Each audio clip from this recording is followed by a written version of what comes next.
Problem I got with this little guy is he can't talk. And as much as he likes to make noises and snort and bark, can't really tell what he's saying. So we went with this FluentPet kit to get started.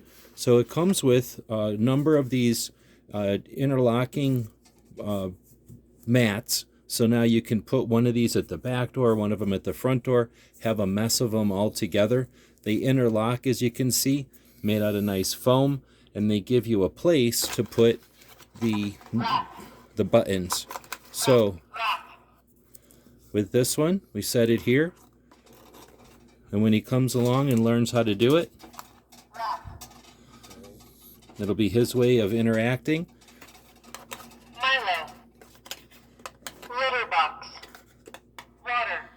So he'll be able to push on the button when he wants something. And when we hear it, we can come running. He'll figure out how the buttons work. And soon it'll be just as if our little puppy is talking. So that's how we're going to try to teach this little dog how to interact for doing things like going outside or maybe other things he wants to do. We'll find out. Or when we run out of water, he'll be able to run over, push a button. Hope this helps.